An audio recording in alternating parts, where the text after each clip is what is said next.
नमस्कार दोस्तों। भारत त्योहारों का देश है और हमारे हर त्योहार के पीछे कोई न कोई कहानी, परंपरा और सामाजिक संदेश छिपा हुआ है।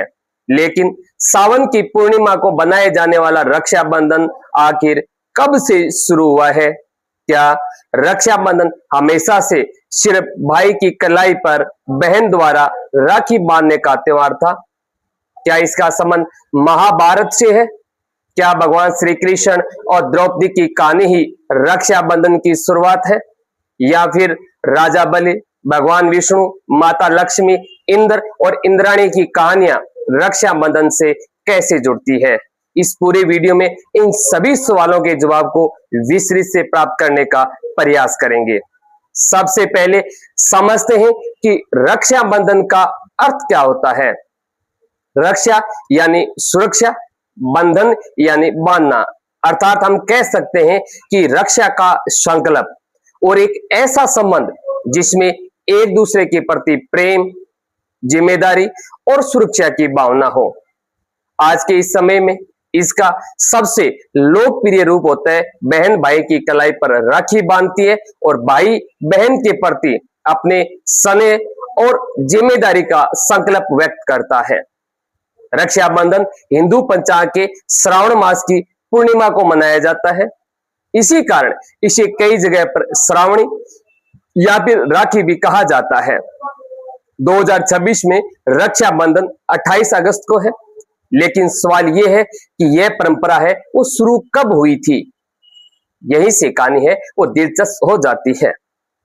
क्या रक्षाबंधन की कोई एक निश्चित शुरुआत है?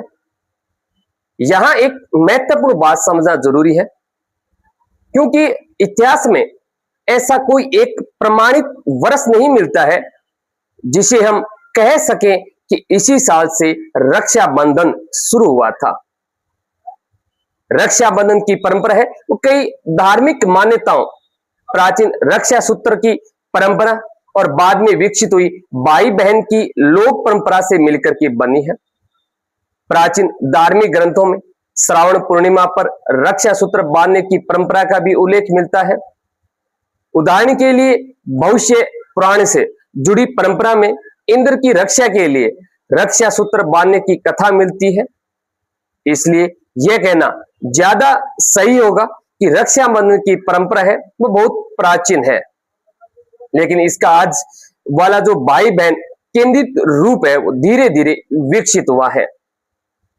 सबसे प्राचीन प्रमुख कथा इंद्र और इंद्राणी रक्षाबंधन से जुड़ी सबसे प्रसिद्ध प्राचीन कथाओं में से एक कथा इंद्र और इंद्राणी की है।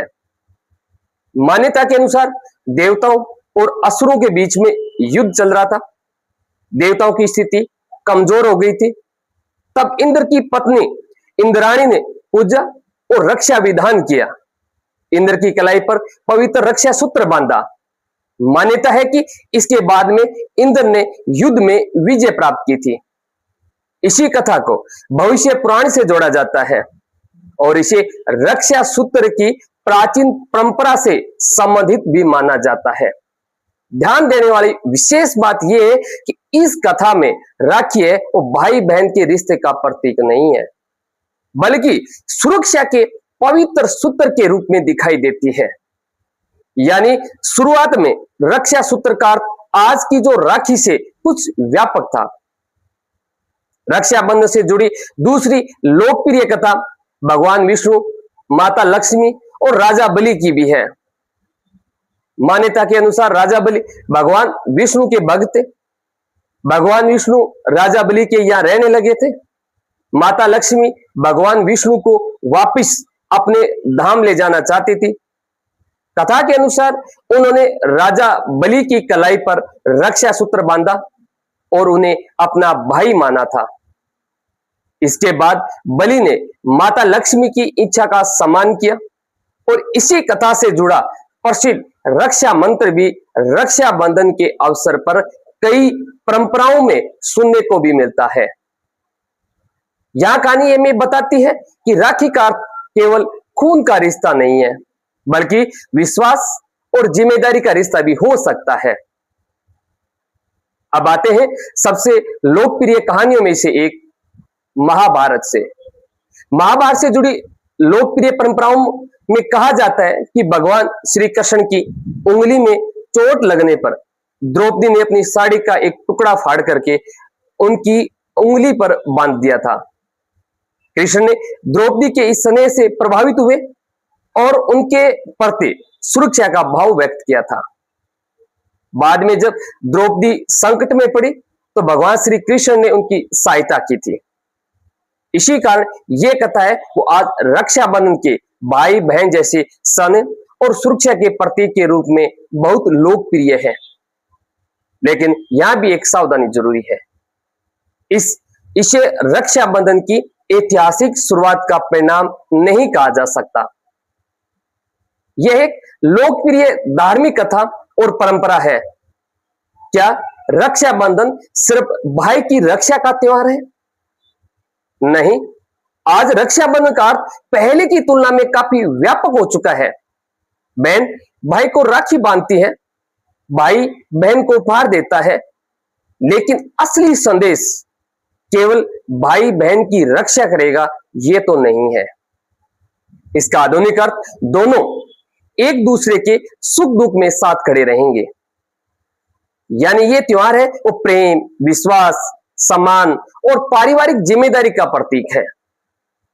रक्षाबंधन का सामाजिक महत्व पुराने समय में परिवारों की संरचना आज से अलग थी। विशेषकर ग्रामीण समाज में विवाह के बाद बेटियां दूसरे गांव या फिर क्षेत्र में चली जाती थी। रक्षाबंधन जैसे त्योहार भाई बहन को दोबारा जोड़ने का एक महत्वपूर्ण अवसर बनते थे। इसी दिन बहन मायके आती थी और भाई बहन का रिश्ता फिर से मजबूत होता था। इस तरह तो रक्षाबंधन सिर्फ धार्मिक पर्व नहीं बल्कि परिवारों को जोड़ने वाली एक सामाजिक परंपरा भी बन गया था। अब आते हैं उस कहानी पर जिसे शायद कई बार सुना भी होगा।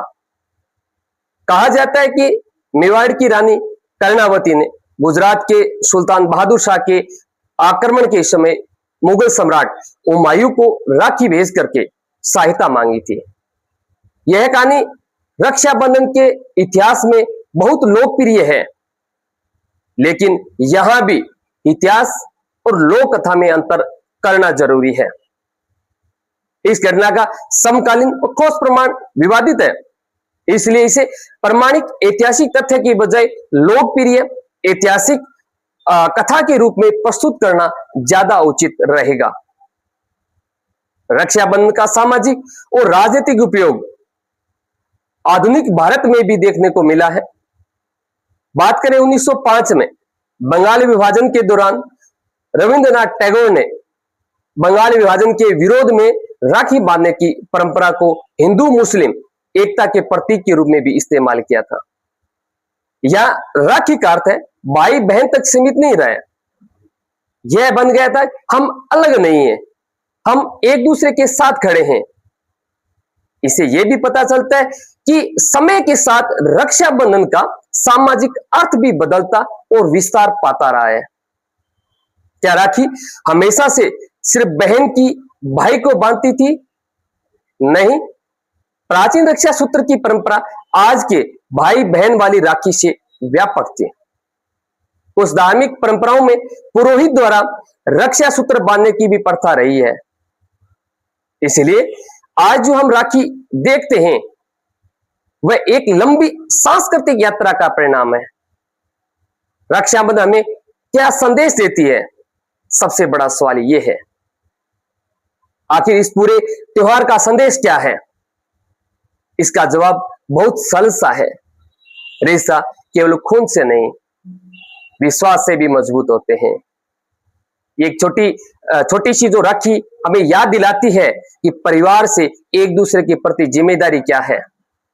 बहन भाई की लंबी उम्र और सुख की कामना करती है, भाई बहन के समान और सुख की जिम्मेदारी का संकल्प लेता है। और आज के समय में ये रिश्ते दोनों तरफ के सहयोग और सम्मान का प्रतीक बन चुके हैं। रक्षाबंधन की कोई एक तारीख या फिर एक व्यक्ति से शुरू हुई कोई कहानी हमारे सामने नहीं आती है। इसके पीछे प्राचीन रक्षा सूत्रों की परंपरा, इंद्र इंद्राणी जैसी धार्मिक कथा, राजा बलि और लक्ष्मी की कथा, कृष्ण द्रौपदी की लोकप्रिय परंपरा और बाद की सामाजिक परंपराओं का लंबा इतिहास दिखाई देता है। समय के साथ रक्षा सूत्र की परंपरा ने भाई बहन के प्रेम का रूप लिया और आज यह भारत के सबसे पारिवारिक त्योहारों में से एक है। और शायद इसलिए रक्षाबंधन की सबसे खूबसूरत बात यह होती है, राखी धागा छोटा है लेकिन उसे जुड़ा रिश्ता बहुत बड़ा है। आपके लिए रक्षाबंधन का सबसे खास मतलब क्या है? रिश्ते, जिम्मेदारी और बचपन की यादें